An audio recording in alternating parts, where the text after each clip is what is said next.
നമസ്കാരം. Tirurangadi today news അപ്ഡേറ്റ്സിലേക്ക് സ്വാഗതം. സ്വർണ്ണ സമ്പാദ്യം ഇനി തൂബയ്ക്കൊപ്പം 40-ാം വാർഷികാഘോഷത്തോടനുബന്ധിച്ച് തൂബ ജ്വല്ലറി അവതരിപ്പിക്കുന്നു കണ്ണഞ്ചിപ്പിക്കുന്ന ഗോൾഡൻ സ്കീമുകൾ. 5000 രൂപയിൽ തുടങ്ങുന്ന മാസ നിക്ഷേപ പദ്ധതി മുതൽ പ്രത്യേക മംഗല്യ ആനുകൂല്യങ്ങൾ നേടാവുന്ന സ്കീമിലൂടെ പണിക്കൂലിയില്ലാതെയും പണിക്കൂലിയിൽ രജിസ്റ്റർ ചെയ്യാനും കൂടുതൽ അറിയാനും 908491 നിങ്ങളുടെ ഇഷ്ട സ്വർണ്ണമണിയാം ഇഷ്ടം പോലെ. തിരൂരങ്ങാടി നഗരസഭയിലെ റോഡ് കുളമായതോടെ ദുരിതത്തിലായി നാട്ടുകാർ. നഗരസഭയിലെ ഡിവിഷൻ 1-2 പങ്കിടുന്ന പന്താരങ്ങാടി വടക്കേമമ്പുറം പാലാത്ത് റോഡാണ് വർഷങ്ങളായി ശോചനീയാവസ്ഥയിൽ ഉള്ളത്. റോഡ് തകർന്ന് വെള്ളക്കെട്ട് രൂപപ്പെട്ടതോടെ പ്രദേശവാസികൾ ദുരിതത്തിലായി.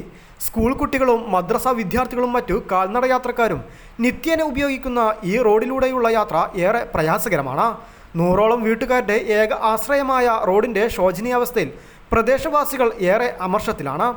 നഗരസഭയുടെ അനാസ്ഥയാണ് ഈ റോഡിൻ്റെ ശോചനീയാവസ്ഥയ്ക്ക് കാരണമെന്നാണ് നാട്ടുകാർ പറയുന്നത്.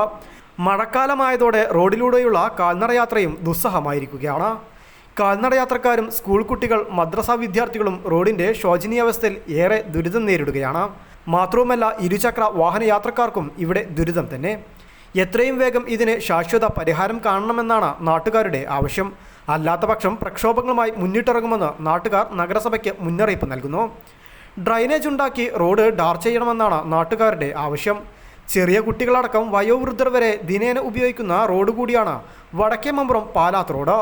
എന്നാൽ അധികാരികൾ നോക്കുകുത്തിയായതോടെ പ്രദേശവാസികൾ ഒന്നടങ്കം ദുരിതമനുഭവിക്കേണ്ട അവസ്ഥയിലാണ്. News bureau, Tirurangadi.